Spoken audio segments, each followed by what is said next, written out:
And good evening, everybody. This is Dr. Bill Tulo, CMO of OCULUS, and welcome to the OCULUS Clinical Webinar Series. Tonight we have a special guest speaker, Dr. Crystal Brimer, is going to talk about Your Dry Eye Journey Starts Here, the Dry Eye Evaluation. Dr. Brimer is an expert in dry eye and currently runs Dry Eye Equation in North Carolina, a practice that focuses exclusively on dry eye. She is the mind behind the Oculus Keratograph 5M's Crystal Tear Report and is therefore the perfect person to explain how to utilize the Keratograph 5M to its fullest in your dry eye practice. If you'd like to learn more about dry eye after tonight's webinar, I highly recommend checking out Dr. Brimer's Dry Eye Institute and attending one of the weekend dry eye retreats. With no further ado, Crystal, take it away. Thank you, Bill. It is my pleasure to be here tonight. And there's probably nothing dry eye related that I would rather talk about than how I use my 5M to kind of be the cornerstone and foundation of my practice. And doctors ask me all the time, they say, all right, what do I start with? What do I buy? And my continued, just constant, never changing message is don't buy your treatment until you have a way to convince the patient that they need a treatment. And it's not to say that we're abusing that by saying the word convince, but patient conversion is important. You have to pay for that treatment device. And when I basically when we finished developing the 5M with the new changes and the new platform, I was able to tell this story to the patient, and it changed everything. It made them see it for themselves. We became partners in their treatment plan, and it was no longer me trying to sell a treatment. I wasn't talking it to death. I wasn't, trying to just convert. I became the messenger and nothing more. And that's what I love to be in my practice is I'm there to serve that patient. I'm there to tell you what's wrong. And then it's up to you what you do. But the reality is when I show them their story with the 5M, they they always do what I ask them to do. Our conversion rate is well above 90%. It's probably 94%, right around there. And there is no way in this world that would be possible without the 5M and the way that I use it in my practice. I don't have magic words, I don't have magic treatments, but when it's all put together the right way, it becomes magical. And so, what I did, I spent a lot of time and effort before this webinar uh, doing a video of a dry eye eval, brand new patient, no idea what he was going to have, if it would be show worthy or not. But while it was being videoed, I really did this from the perspective of trying to help you with your acquisition items. And then I also wanted to show you how I explained it to the patient, just every little step of the way. So bear with me. We're going to play some videos. I'm going to kind of ad lib in between. And then at the end, I've got flow sheets for you for here's my work list. This is how you want to program your 5M. Here's my kind of couple rules to live by in using the 5M for conversion and for your kind of fundamental piece of equipment in the office. And then we'll end with some questions and answers, and we'll try to be done in an hour. So thank you so much for spending your time tonight, especially you East Coasters, that it's 8 o'clock, like me, you're going to see the sunset behind me. And for you West Coasters who are finishing up with patients so that you could be here, thank you. It's never going to be a mistake, investing into your practice and into your patient outcomes. It's going to pay off exponentially in the long run. And I hope that tonight will be just more than well worth your time, but pay off in dividends. So let's get started. First up, you need to know, what do I need to have right there by my 5M to do my dry eye eval? Before I get started, I'll show you my go-to pack, which is Carpecchi debrider, expressors, my Q-tip prepared for my cotton wisp test, my lid stick for reversion, and my lysine green, my fluorescein, and a little vial of saline. And this is all I need for everything we're going to do. All right, so you got that. My Carpecchi debrider that came from Brooder. Q-tip, already kind of wisped it up so it didn't look like I had dirty fingers doing weird things to a Q-tip in front of the patient. My expressor, which I like the Brooder expressor is nice. The Tear Care one is very nice as well. My lysine green, my fluorescein, a little bit of saline, and we are good to go. Now, this next part is not for you, the doctor. This is for your technician, but I wanted to give you some tips on acquisition. And the reality is you have to be the one to show them. I love one of the favorite things that I did when we were designing the 5M was to have the little example picture in the top right with the acquisition tips. So like for lysine green, it says, have the patient look up. Dab that lysine green along the lid margin. Don't rub it. Have them close, open. If there's not a line of lysine green, you don't have enough in there. So we've got those tips, but the reality is you have to really explain to your dry eye ambassador, what are you trying to get out of this picture? So I'll give you a perfect example.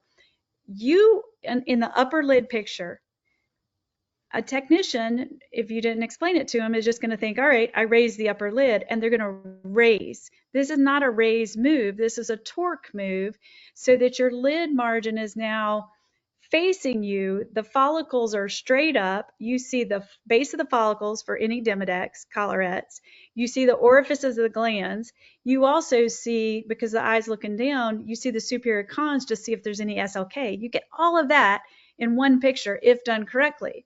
But if you don't take the time to really show them that, what you're looking for, you can't expect them to just know. So this next video, this is the longest one, and it's my acquisition. And so take a few notes, just because it may be natural to you, but you may forget to show your dry eye assistant, your ambassador, how to get the best quality pictures. So hopefully these little tips will help.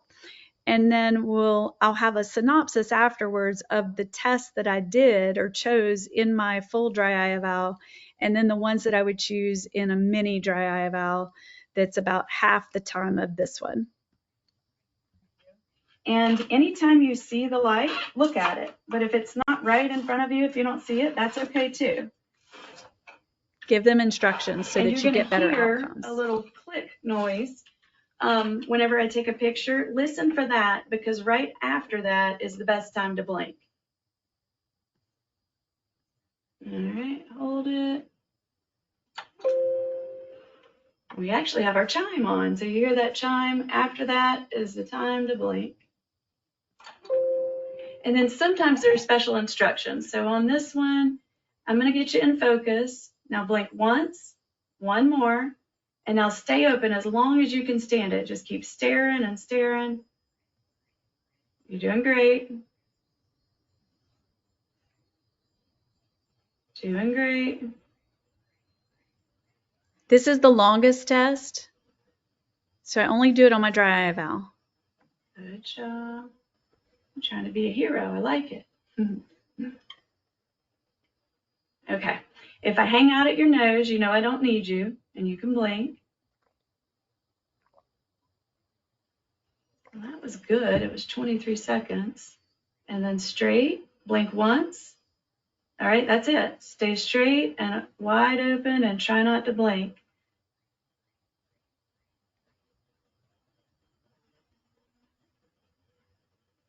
So this is actually the longest test that we do. And sometimes you're better off just taking your hands off of it versus trying to keep hold of it. But if the patient's moving at all, then you want to keep that red circle right in the center. All right. And then on this one, he's got a lower lid that hangs down, so I don't have to pull it down. But a lot of times you're going to get a shadow here, and you'll get better image if you pull that lid down. But I'm focusing on the debris. Blink for me. Blink. Blink. Blink. Now you saw a couple times, blink, where I asked him to blink, but that lower lid didn't come up. So he's doing partial blinks. Blink.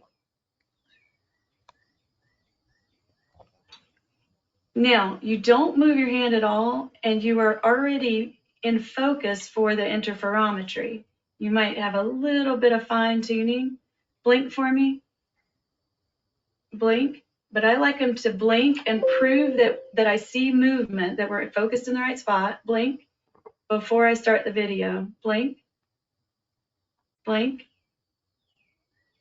Blink. You see and that? I want 3 or 4 good blinks, and you see he's got that same pattern going. And now topography. So we had a little just shot of yellow Beautiful. that came up now and then.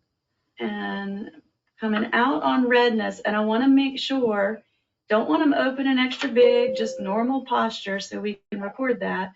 But I want to make sure my upper and lower lids are in that picture. And then look up for me. On this one, you might need to adjust the brightness according to the skin tone. So I like to turn it down a little bit so I can see that vascularization. And you can see just the chronic inflammation on this lid margin. Look down for me. And when you're doing the top lid, this is really important, especially when we're training. If I have a profile image like this, then I may go ahead and unclick my auto so I can take 2 pictures, but I want my final picture to be tilted up. And that's the key. You're not raising it, you're torquing it so that you can see the base of the follicles. I want to see my meibomian glands, but I also want it not to be so pulled out where my conj is not in focus. Look down for me, because I want this to also record if there's any superior limbal keratitis. So one shot can do all that. And then look straight. Tear film debris. And blink. And blink. Blink. Blink. So you see I'm scrolling down, and it was, again, just every video. Blink. I want to document that. Those partial blinks where the bottom lid kind of shakes, but you don't see the top lid come down. Blink. And blink. And blink. And remember, you're already in focus when you focused on the tear film debris. You're already in focus for the interferometry. Blink. Blink. He's got just a hint of oil that comes out on both eyes. But if we had a better blink, we might get more. And I think you must be tilted. There we go. Instead of chasing the patient, move them to be postured correctly. And hold it. I want that lower lid in there. And I always focus on the conj and then come out just a smidge to where the lower lid starts to get in focus, and it's going to be just right. Look up for me.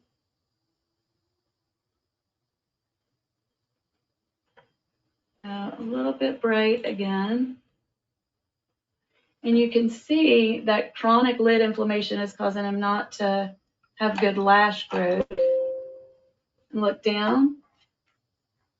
So I've got a decent little profile image. So I'm going to unclick, take it, look back, and keep looking way down. I'm not raising, I'm torquing. That button I clicked was the auto button down in the bottom. And you can see the collarettes. And now we're going to put some color in. So I use these 2 dyes so that if there's any damaged or dead cells, it'll glow for me and I'll be able to see it.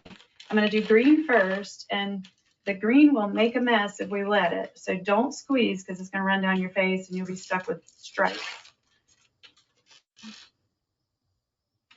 I'm just going to put a tiny bit, and I'm going to tap it along that lower lid margin. So you look up for me, and if it starts to run, I'll grab it.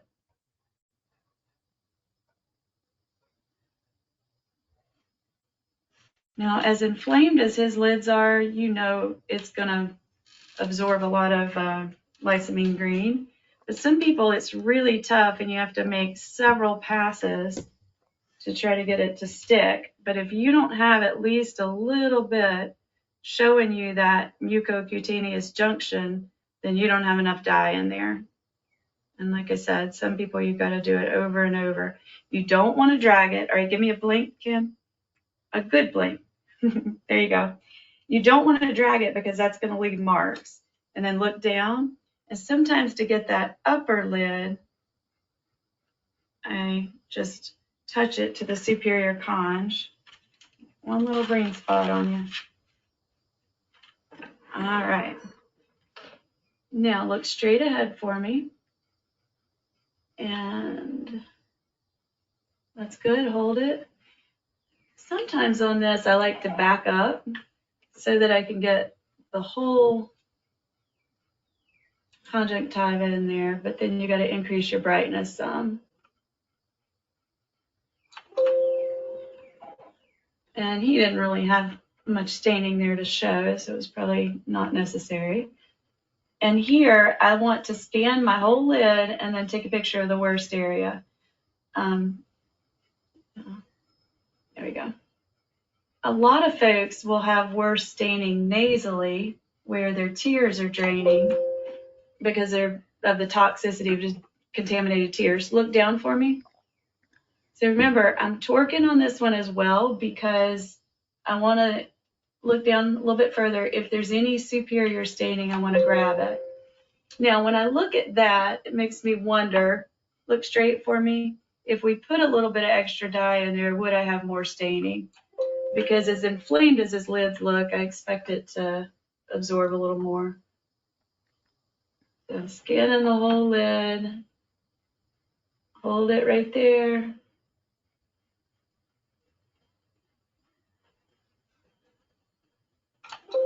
And look down.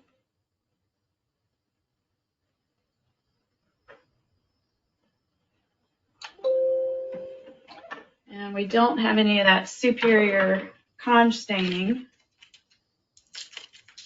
but always look for it.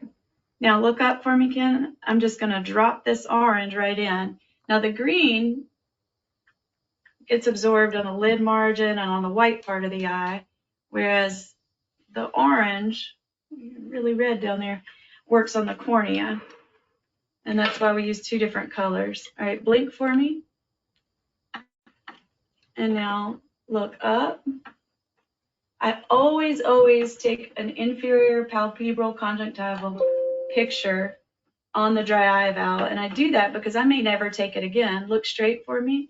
But let's say, a year from now, he's having a flare and the papillae are large. I have an opportunity to go back and compare it to my baseline.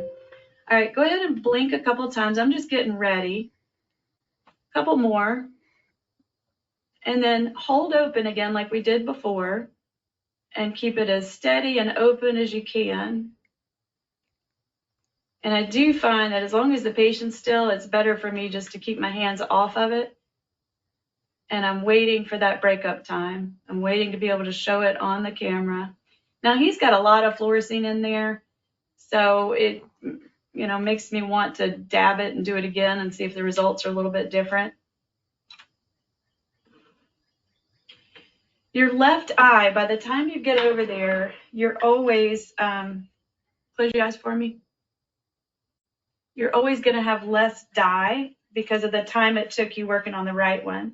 So I usually will put a second drop in that left when I'm inserting the dye, and I didn't. And so I had to come back and put some more in. So always just preload on the left one. Now, blink for me. So this is one of the tougher things to train, is how much dye and how long to wait for the picture. But really spend time with your staff making sure that the fluorescein images are trustworthy, that they're reliable. And the way that I blink for me. Okay, it's got some peripheral pattern staining there. All right, I'm just getting ready. You go ahead and blink a few times and then stay open. So this one's probably more accurate as far as the breakup time. You can see it thinning out pretty much immediately. And I want to get a better look at that limbal staining pattern and see if it looks like there might be some stem cell deficiency. It doesn't have that type of look to it.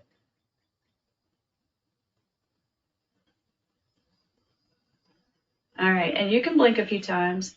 Make sure when you're doing these fluorescein videos, you've got the lower lid in the frame so that you can video partial blinks. And blink.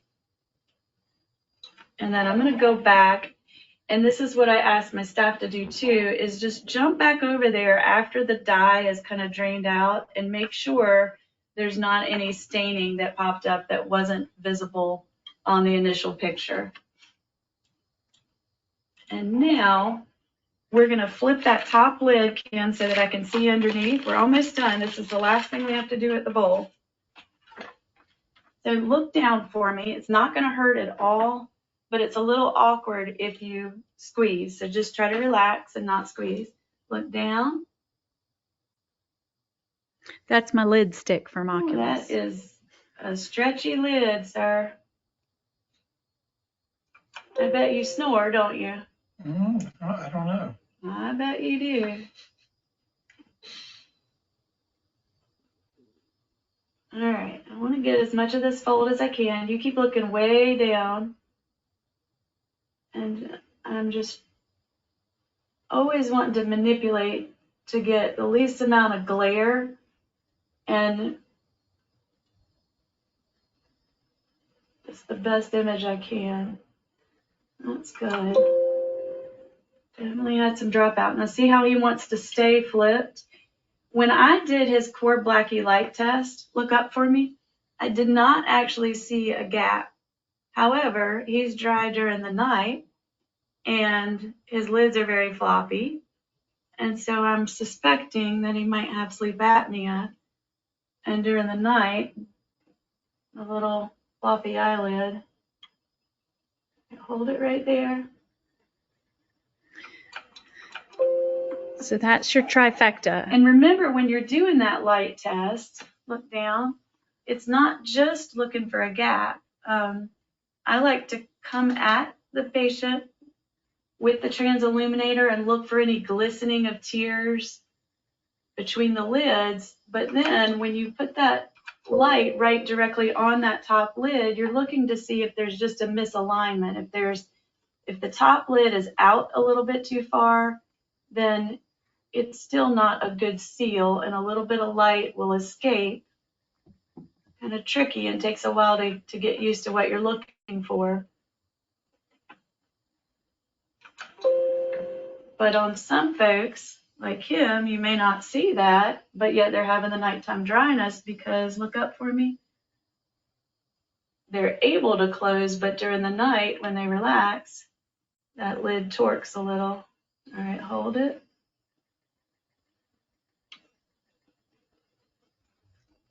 Normally I would use my lid stick for this too, but because he was floppy, I had to try a couple different things. Okay, so we're done with the bowl. And then I'm going to slide this over. We're going to switch cameras and we have 3 more things to do and we're done. How you doing? Good? Mm-hmm. Okay. So you saw, I said we have 3 more things to do. My entire dry eye eval was just done. The only thing you guys missed was the core Blackie light test and that trifecta I was talking about. No break, no abnormality in the core Blackie light test, but yet floppy eyelids and snoring. And this person's usually going to report some fatigue. They have sleep apnea. I had one come in today who said, yep, had sleep apnea. You're the one that found it. It happens all the time in my clinic, but those are the 3 things that I'm looking for. And when they happen together, it's floppy eyelid syndrome. It's likely sleep apnea. So back to what I was saying. This was my entire dry eye eval except for the core Blackie light test. And the other thing I do in the beginning is looking for facial rosacea. And I will talk to the patient about it. How red is it?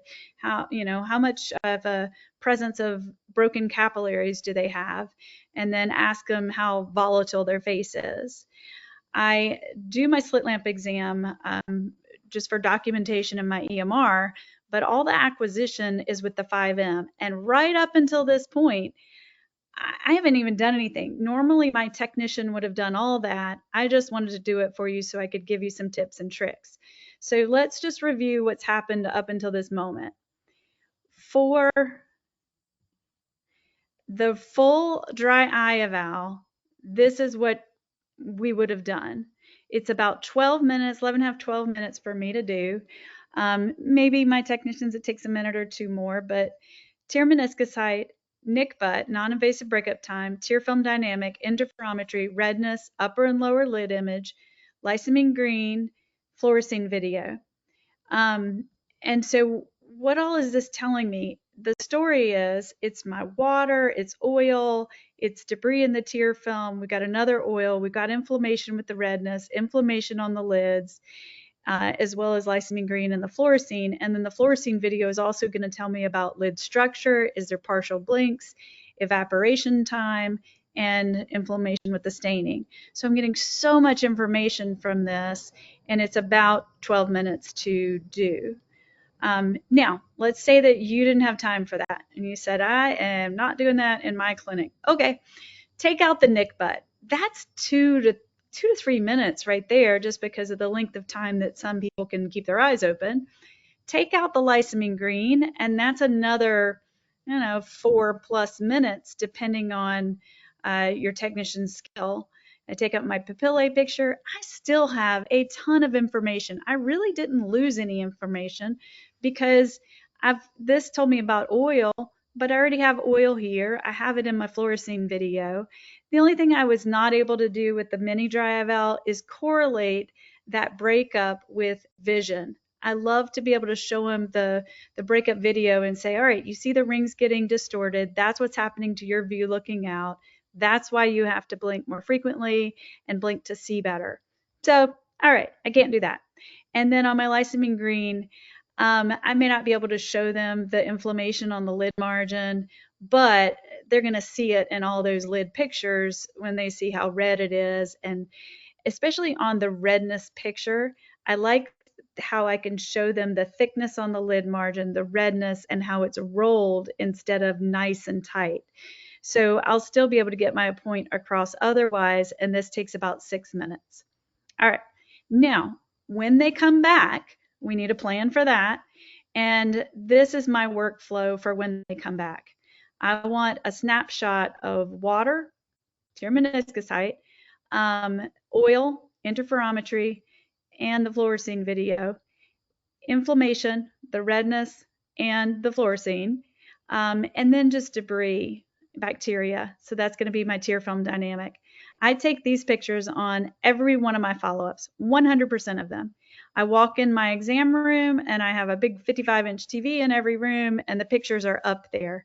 These patients expect it. The first thing I do is say, let's look at our pictures. And they expect to hear a report, a status report on how they're doing. And this is just so important because, especially in the beginning when they don't feel better yet, they get to see the progress and see that things are changing. Whether they feel it or not, it's coming. So this is my work list on the follow-up. Now, everything you've seen up until now is something that you want to train your dry eye ambassador to do for you. But what I do, that's the most important thing I do, is to walk in the room and I do the setup.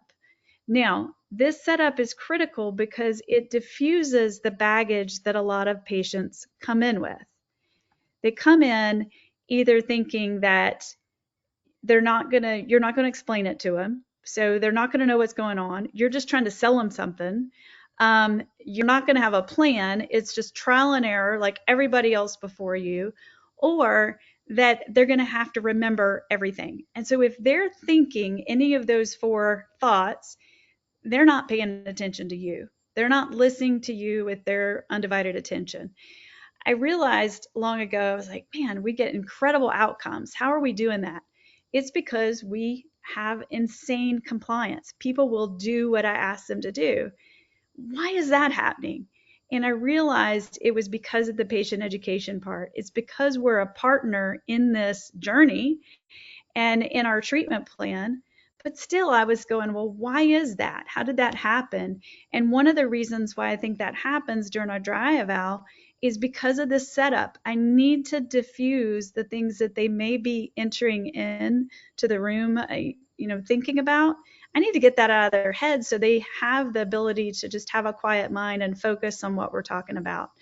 So listen to this. It's 2.5 minutes. That's my setup.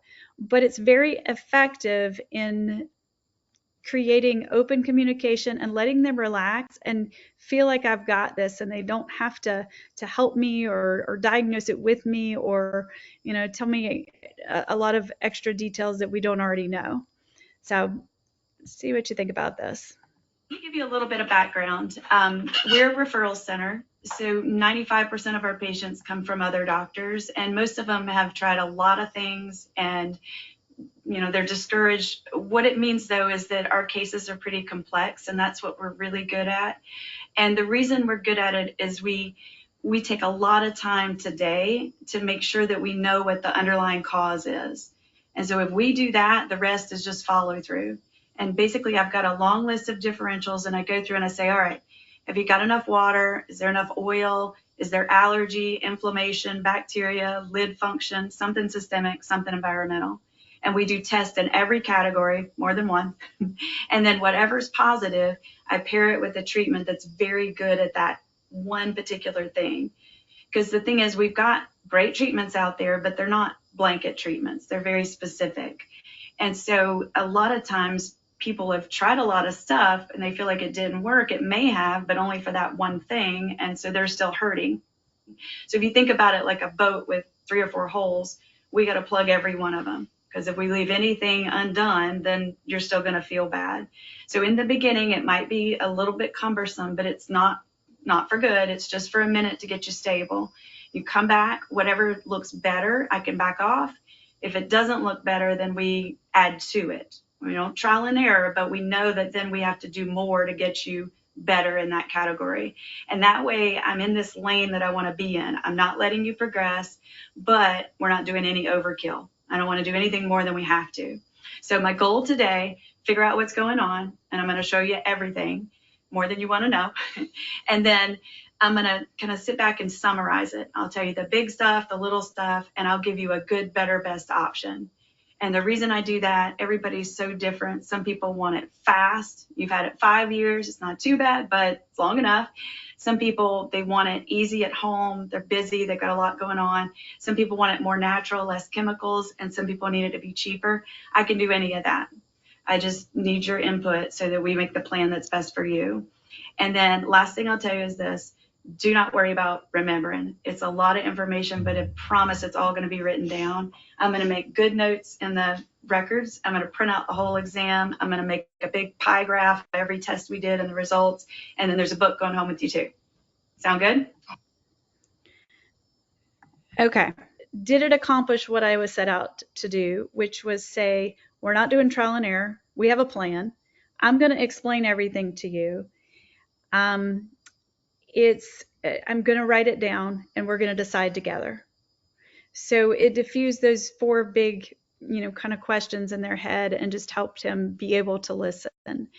Now, what I was thinking about showing you, and I'm not going to, the other 3 things after the bowl was debridement, expression, and cotton wisp test. That's it. Now, you're going to see it anyway because I'm about to show you the video of how I explained everything to him.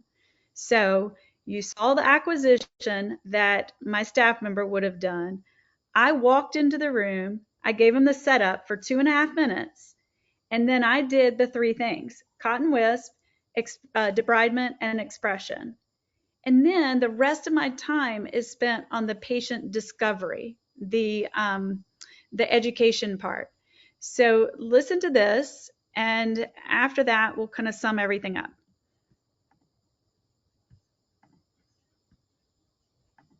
All right, take a look up here. Now, the first thing I wanted to show you was just the difference in color Yeah. So look at this. See how this is really red compared to your skin color down here? Mhm. So you don't have a lot of rosacea on your face, a lot of broken capillaries and red cheeks, but you definitely have some ocular rosacea here. See how it's thick in one spot and then it thins down. It's kind of lumpy. And then you can also see how the lid hangs down. That lower lid should cover the bottom of the blue part. But see how we've got a little bit of a gap there, and then there's a couple lashes that want to turn in and just irritate you. So this is the right eye, and take a look at that. Yeah, this is a pretty big player in your discomfort, and the good thing is, historically, it's very stubborn and hard to treat, but I've got something that works wonders on this. It works 100% of the time as long as your technique is good. And if you come back and you are missing any, then I'll know and I'll be able to retrain you. But there's actually a little handheld device that looks like a electric toothbrush, and we go along there. You do it at home every day, and it will eradicate this. But this is a mite, and it lives in the follicle in the base of that lash. And this is actually excrement and that sort of thing that forms this collarette around the base of the lash. And it releases these exotoxins into the tear film. So it keeps the eye really irritated. So we are going to clean that up. And it's very common. It's not a hygiene issue at all. It's a skin type issue. And what I mean by that, it's usually folks that have European descent. Where are you people from? Europe. Usually Irish, Scottish, fair skin, and that skin type is just more prone to Demodex. And so, you might have seen it in your parents, even as far as rosacea on their face. Yes. And a lot of times when you have rosacea on the face, you've got it here. Now, it can also go down into those oil glands and disrupt that function. So I was surprised at how good the oil glands were doing. But look at this. See how the lashes are not growing? It's just not a healthy lid. So we are going to get that inflammation down. The lids are responsible for making part of the tear film. Now, the next thing I did was clean. And you look at it and you say, well, it's not so bad. But look at what comes off of there.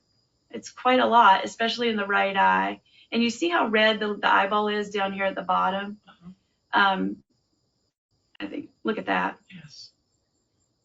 So there's only a few things that we can actually use to clean that area, because whatever we put there is going to go in the eye. It's a very, very sensitive, tender spot. But I have something, it's called hypochlorous acid, and that's something your body produces naturally that has incredible killing effect.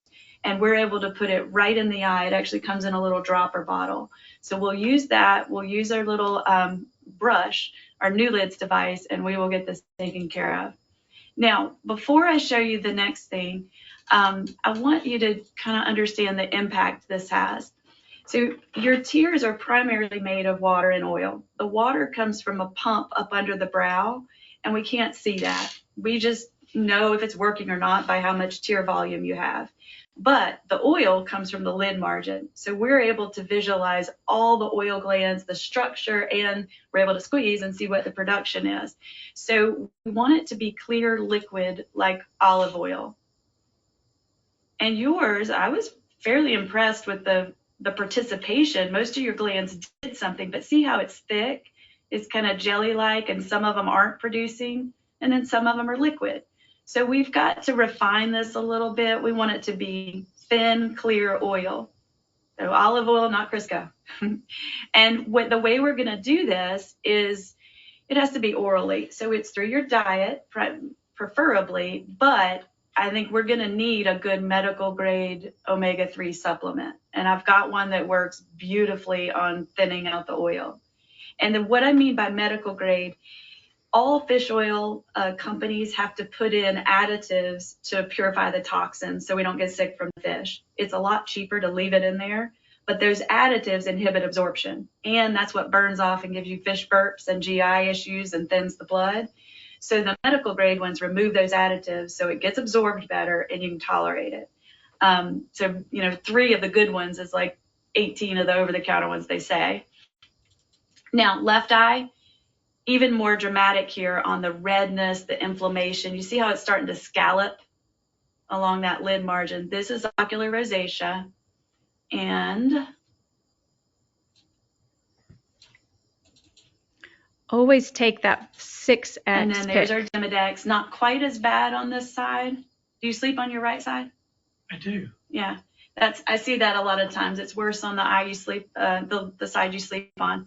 I would probably, just to be thorough, maybe are you married to that pillow? Well, they're fairly new, so I guess Okay. I can change it up. If it's new, then that's good. I mean, you've seen those documentaries, right, on how bad the pillow is. But go and get one of those really high quality allergen zipper cases, Okay. at least. And I would change your pillowcases quite a lot. I do that with people with allergies anyway. I'll tell them to change them every night even. Okay. All right, so then we clean on this side. I didn't get quite as much production as the other, but you can see the lash growth is not good. The lid margin's not healthy, but we'll fix it. And then we are squeezing over here. It didn't get much out here at the very edge. And it's similar to the other one. We've got jelly, good participation, better than I expected, but I just want to thin out what you're making. Make sense? Yes. Okay.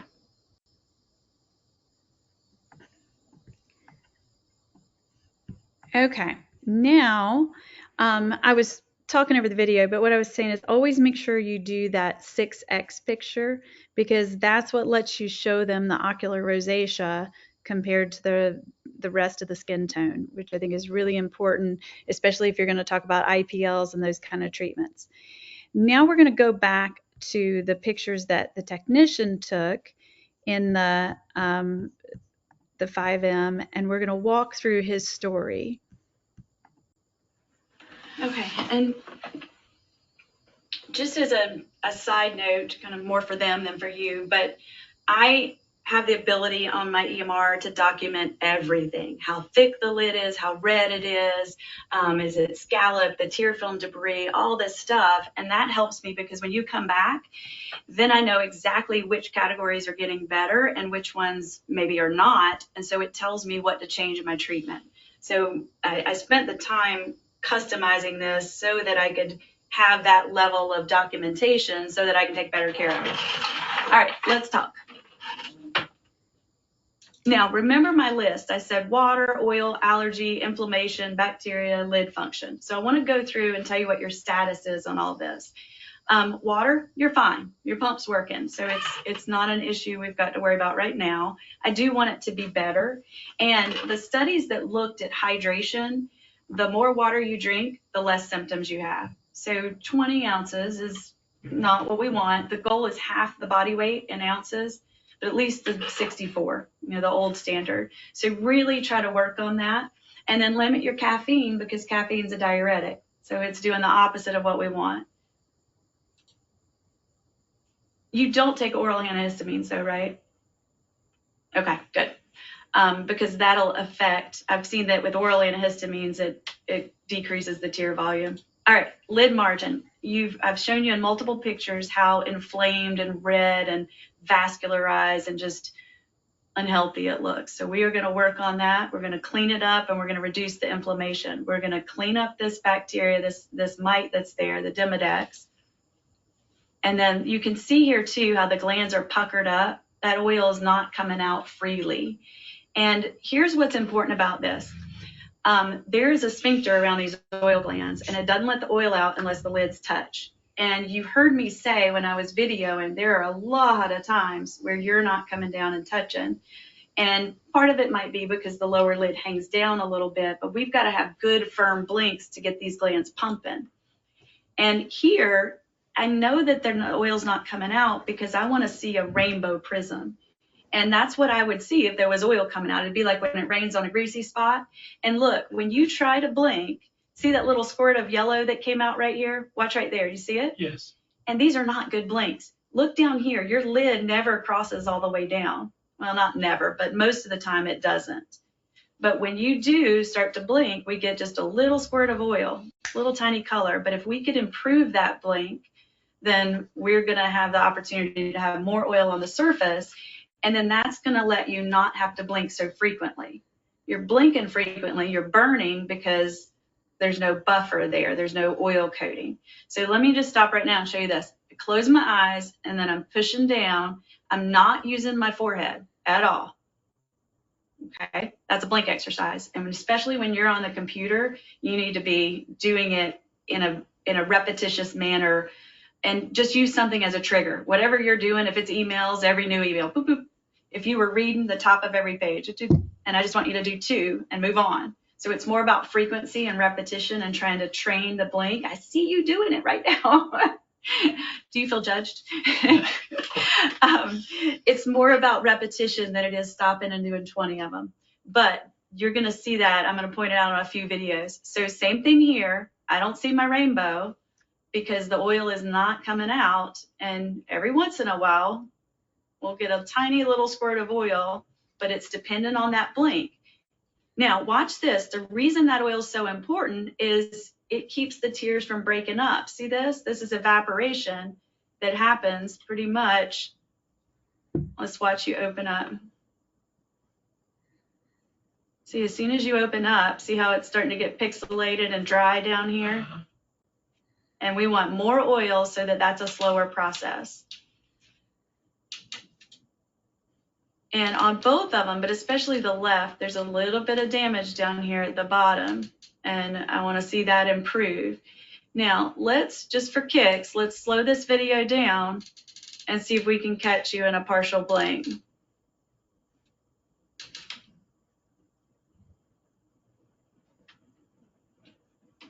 See that evaporation? I do. I thought okay. I didn't get a lot of blinks, but see that? You don't come down all the way. And then there was a second one and a third one there. So we got to work on that blink, and that is a tough thing to fix. Now on that one, there was a telltale sign. See that little line? That's where you stopped.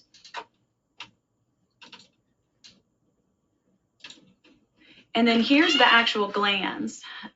They're supposed to be long, narrow, kind of like piano keys, and go all the way down to the bottom.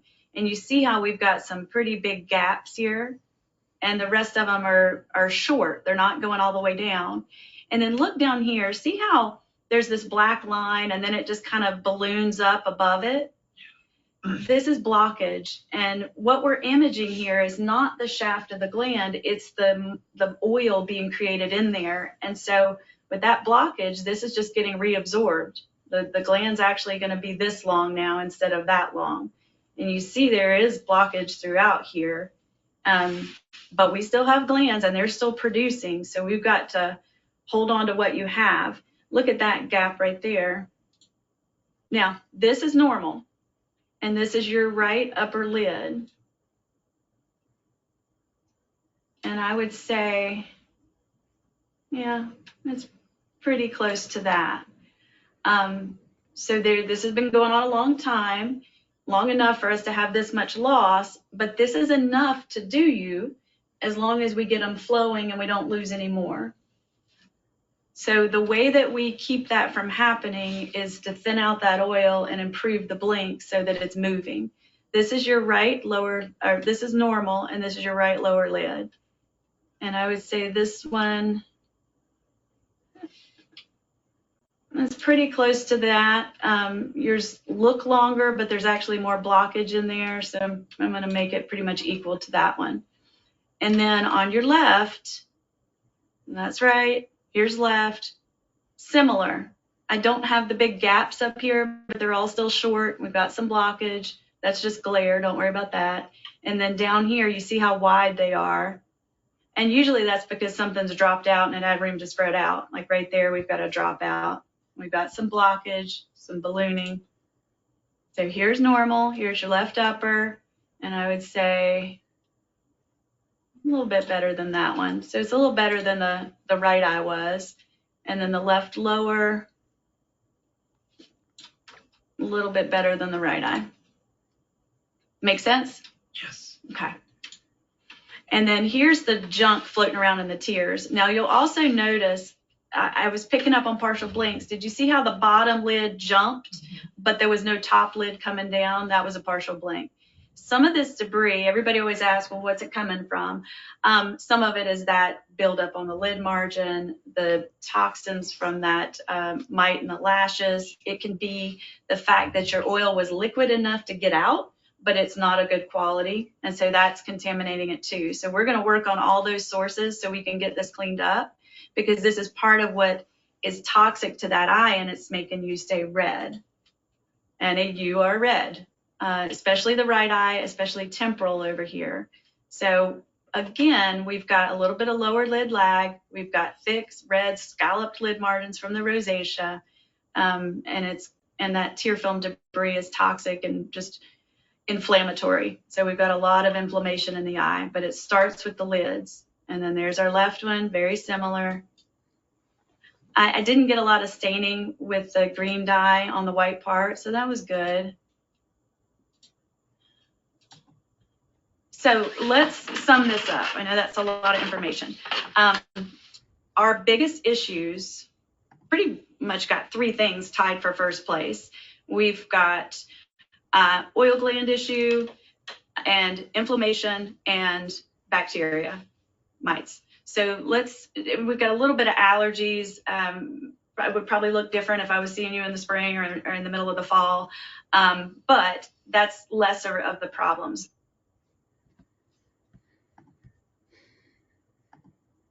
Okay, now that was a little bit drug out just so that you would hear all the details, and hopefully you picked up on the verbiage of how I explained, oil not coming out and the partial blinks and the consequences of that.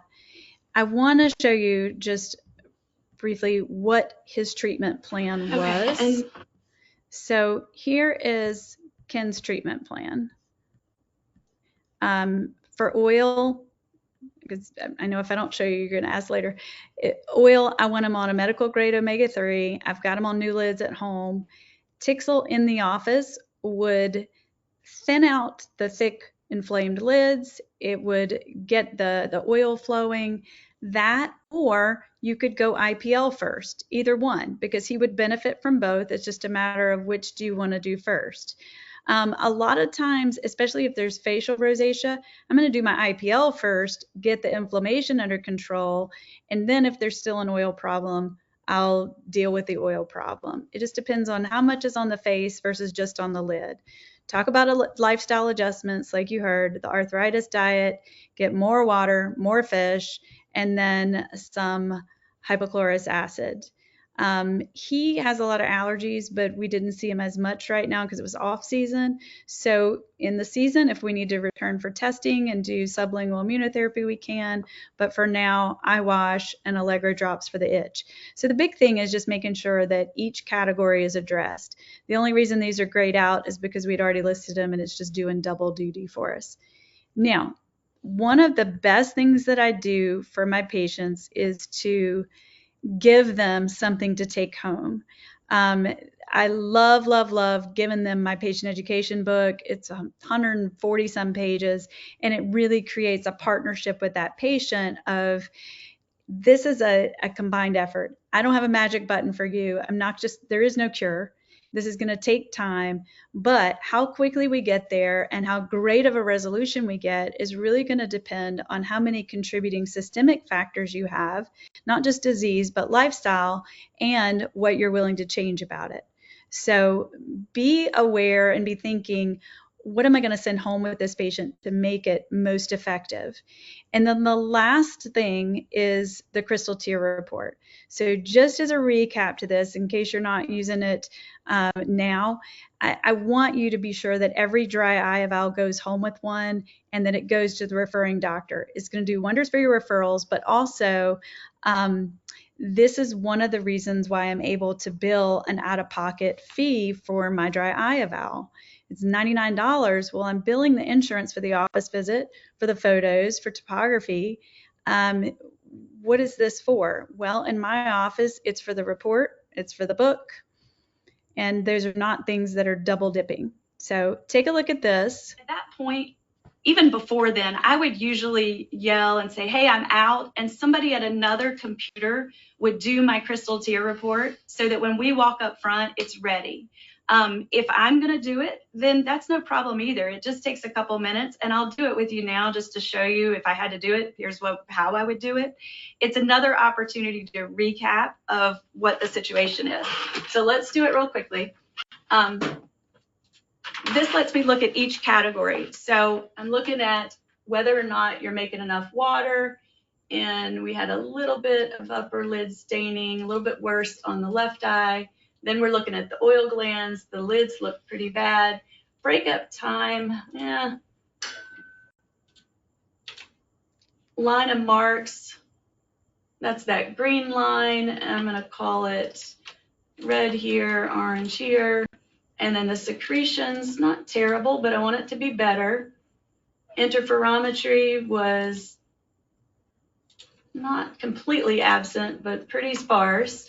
Little bit of staining on both inferiorly.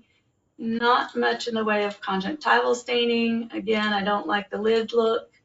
Tear film debris, significant, but not horrible. And no crusting, but a lot of Demodex. No clumping. We had some biofilm. And then redness. I'm going to give you now allergy, tear film debris, papillae, and then lid function. Definitely partial blinks. You're going to work on that for me, aren't you? Yes. Now you know what I'm looking for, though. So when you come back, the secret's out. Didn't have a lot of chalasis. Fluctuating vision, yes. No limbal injection right now because you haven't been wearing them.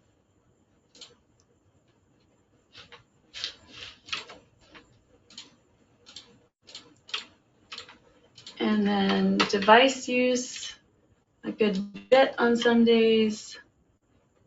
Environmental. All right, and we're good there.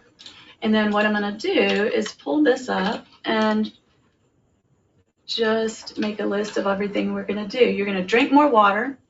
We are going to put you on a medical grade omega-3. You're going to eat more fish. I'm going to scrape your lids when you come in and see me.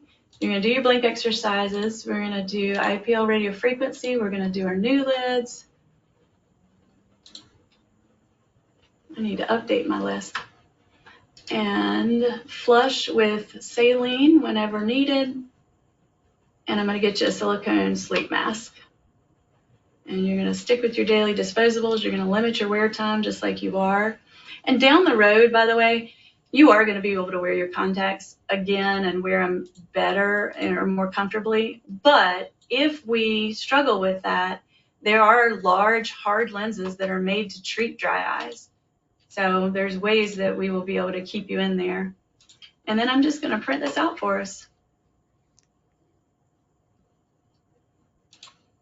Okay, so even if you have to do it yourself, it doesn't take long. All right, thanks, Ken. I appreciate you. Thank you. And keep in mind, longer than usual, but I wanted you to have all those tips and tricks. Your job as the doctor, walk in, know your stuff beforehand, look at the questionnaire, a good questionnaire, but walk in, do your setup, your slit lamp exam, and then spend your time on the patient education part. Have your dry eye ambassador, that one single person, do your workup every single time. Stay in the room, and while you're training them, you're doing it so that you can give them the tips on the best acquisition. And you're going to commit to doing 5+ yourself with them watching, and then that person takes over and they're responsible for training everybody else.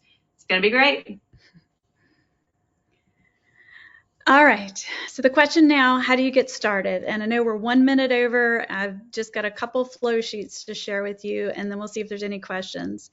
But I get asked this question all the time. All right, what's the one thing that I need to do immediately? And I would say, this is it. You need to screen every single person every single time.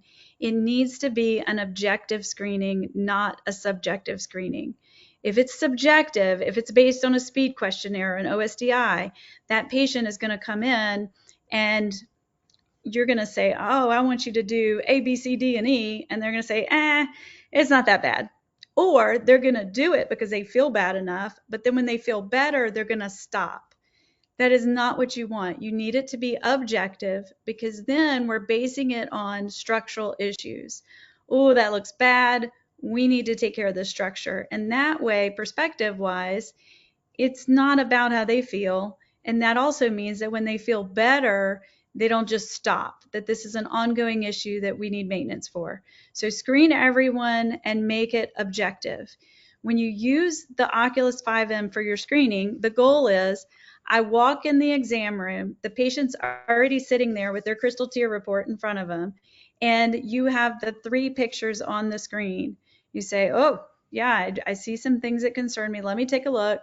You do the slit lamp exam and then tell them, I really want to get to the bottom of this. I don't want it to be a Band-Aid. I need more time to be able to do that. I'm going to bring you back so we can do a proper dry eye evaluation. But the goal is they already have that report in their hand. So when you walk in the exam room, they're looking at it, wondering why it's all red. And hey, doc, what's this? If you have 2 minutes, do tear meniscus height, non-invasive breakup time, and redness score. This is going to be a glimpse of water, oil, and inflammation. If you don't have 2 minutes, that's fine. Get rid of the breakup time and exchange it for interferometry. This is 1 minute. And when I say 1 minute, it's from the time the chin hits the chin rest to the print coming out of the paper. It takes 1 minute to perform and grade those tests. There's no way you don't have 1 minute that you can add to your screener and then convert a ton of patients into dry eye evals and actually get much, much better outcomes for these patients, because you're doing proactive care instead of reactive. So screen every single patient every single time, and do not treat them at the day of the screening. This is going to create poor buy-in, because either they feel better and don't want to come back for a dry eye eval, or they don't feel better. You had your shot. I bought stuff from you. It didn't work. Why am I going to come back? You're going to have poor buy-in. So just do your screening, bring them back for the dry eye eval. This is going to allow you to build that trust, to get them relief. That's going to get them the outcomes. That's going to build your referrals, your growth, your revenue. So bring them back. When they come back, have a plan. The blue parts are the ones that get done before they enter the building, which means they fill out their questionnaire, all their paperwork's done. The workup, the part in red, is what your technician's going to do, your dry eye ambassador. It's everything I showed you in that first video. The green part is your job, the doctor. You're going to do your setup. You're going to, debride, express, cotton wisp, and then do your patient education piece. And then the red is your handoff, and have the tools ready. If you don't want to have like a book like mine, have a folder with every brochure that you might want in there, and then you can take out the ones you don't need. That's going to be much quicker than the other way around. So have a plan for when they return. Have your good, better, best ready. Know what you're going to present to them for those issues at hand. Those are my quick and dirty tips and tricks. We're 5 minutes over. I'm happy to continue. If you have any questions, I'll turn it over to Bill so that he can tell me if there's any questions out there. This is how you can reach me. Go to dryeye.institute. There's no com. dryeye.institute, contact us, and it'll go straight to my email. If you want to go deeper into dry eye, that is my passion, is just really pouring into smaller groups of doctors who are ready to go all in and just have their world turned upside down as far as fulfillment and outcomes and revenue and growth. It will change your practice forever if that's what you want to do. Bill? Crystal, thank you for that really amazing amount of valuable information. And we do have a lot of questions, and I'm going to try to consolidate some of them. A lot of the questions actually are about billing. And I know in your practice, since it's a dry eye only practice and you don't do traditional primary care, some of the questions are, I'll give you the first one on the top, and it says, do you charge for that screening test? The screening, no. The screening, It's a lot for you. It's for your benefit to be able to make the conversion to the dry eye eval with less words and more convincing. So no, Yeah, and but go the ahead. dry eye eval, I charge $99. Yeah, and some offices also can bill medical insurance if you're a medical insurance participant. So in my clinic, I bring people back for that, and I will bill medical typically on that. But out of pocket billing, if you're not on medical plans, actually probably is a better way to go about it. Well, so Bill, I still bill insurance. Oh, So you do? if Okay. there's a lot of billing questions, let me just clarify. I bill my, if it's a new patient consult referred into me, I'll bill a 99205. I'll bill photos 92285. I'll bill topography if it's warranted, so 9225, 2025. Yes. And then I'll bill $99 for the dry eye eval with Oculus 5M Keratograph and crystal tear report. That's the definition. Now that's really important because you can't double dip. I can't say, well, it was a really long exam, so I gave them an extra $99. No, my exam was billed in that 99 code. I can't say I did extra photos. No, 92285 is for 1 or 100 photos. It doesn't matter. My billing, that $99, is for the crystal tear report. It's for my book. It's the extra stuff. And Medicare definitely finds value in reports. That's why if they audit you and you don't have an interpretation report for all of your tests that you did, they'll ask for part of that money back. So there is a dollar value attached to reports. Excellent. I know those reports are really crucial for compliance. So, can you give us some tips on reducing glare during myopography? Yes. And can I say one more thing about billing? I'll try to make it quick. Absolutely. No, the more you can When tell us you about billing, the better. when you do your follow-ups and you're doing anterior segment photos, you talk to the billing gurus and they say, listen, you can't bill for photos unless it influences your medical decision making. That's really tricky on an anterior segment photo because is it? You just saw it and now you took a picture of exactly what you saw. It's not like a fundus photo where, they were not cooperative. Didn't have a good view. They were undilated, this and that. So the reason why I feel very comfortable billing photos on all my follow-ups is because it gives me information I cannot get at the slit lamp. I'm able to measure my tear meniscus height. Can't do it at the slit lamp. I'm able to do interferometry where I see oil coming out or the absence thereof. I can't tell that at a slit lamp. And it gives me a redness score that's, comparable visit after visit. I can't do that at the slit lamp. So it absolutely influences my medical decision making. Therefore, if I'm using the 5M to take my pictures, I feel fully confident in justifying that photo and that billing for it. Whereas if it was just a slit lamp camera, I don't know how I would justify it fully every time. That's a good Glare. distinction, important distinction. Glare on the myopography. One Yes. of the biggest things that helps me, especially on the upper lid, is having the patient look down. If they don't look down, then the apex of their cornea is going to push that upper lid out and you're going to have more glare. As soon as they look down, it helps so much. And then I just manipulate my thumb to get the least amount of glare. So if I see a bright spot, I know that on that picture it's going to turn out a black spot and I've got to reduce the amount of bright spots.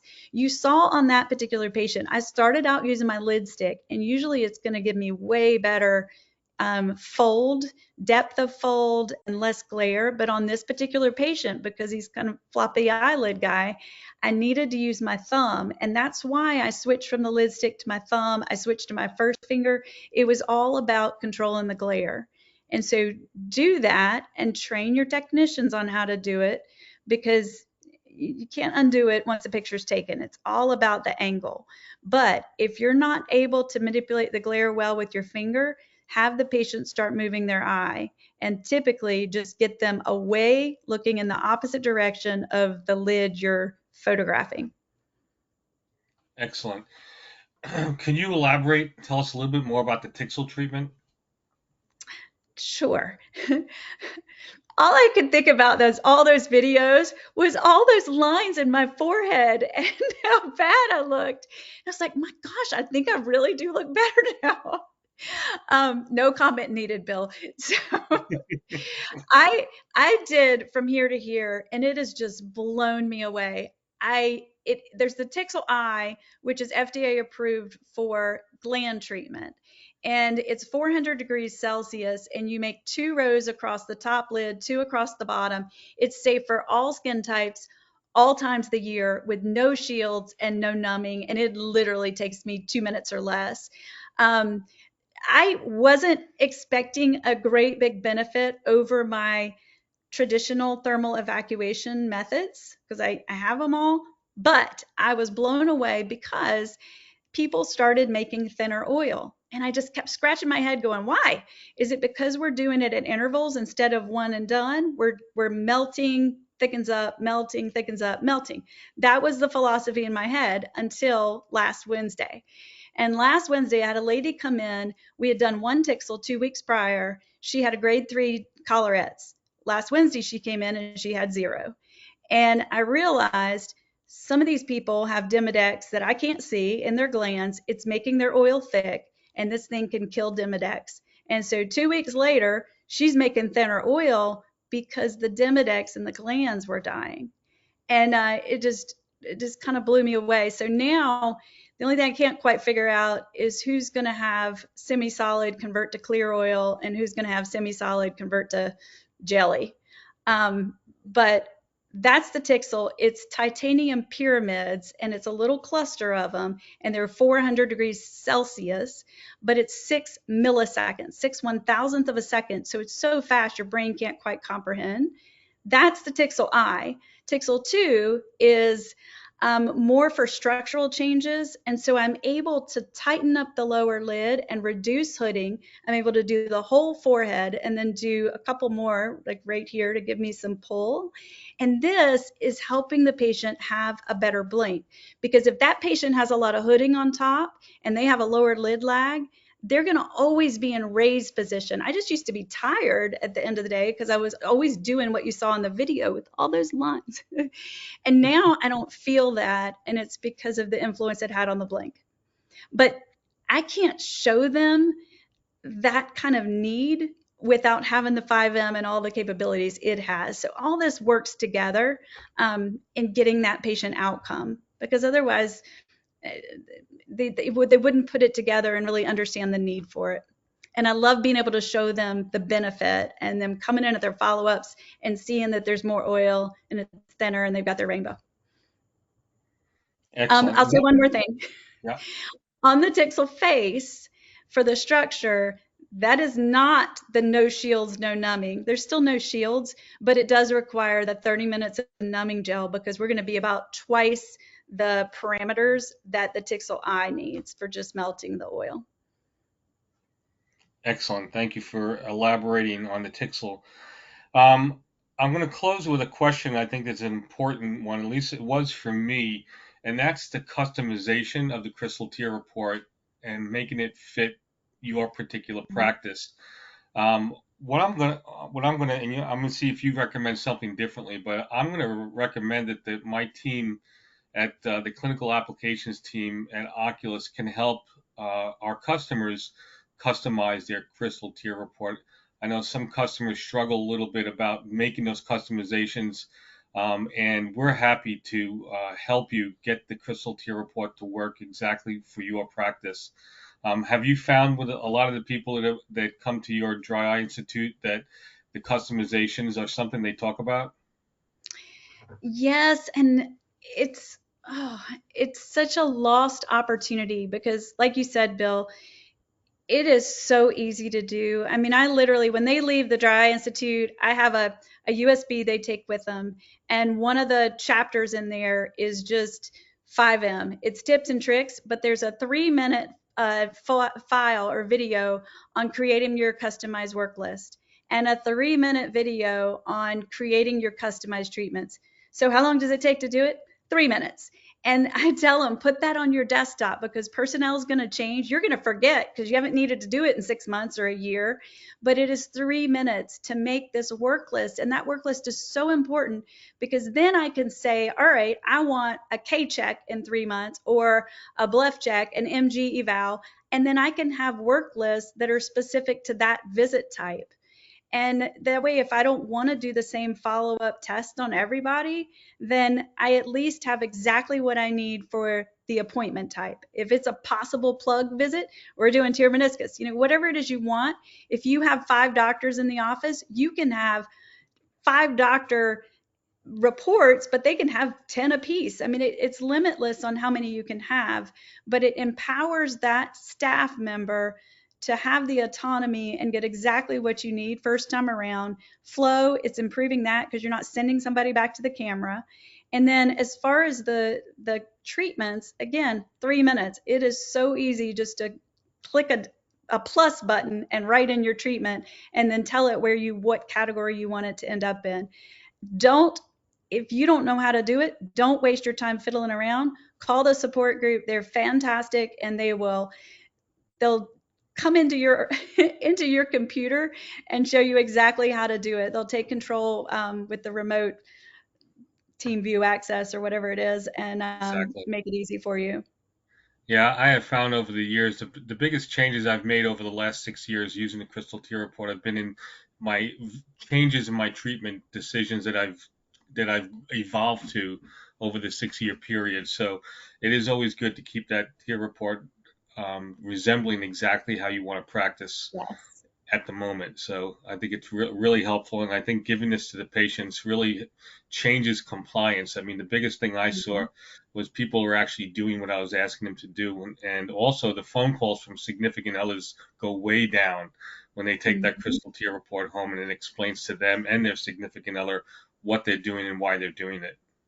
Well, that's exactly right, Bill. And you could put directions on there. So it doesn't just have to say tear ointment at bedtime. You can say Optase Hilo PM with a colon, pull the lower lid down, insert a 1/4 inch just before closing your eyes before bed. So you can put whatever you want on there to make it as detailed as needed so you don't get those callbacks.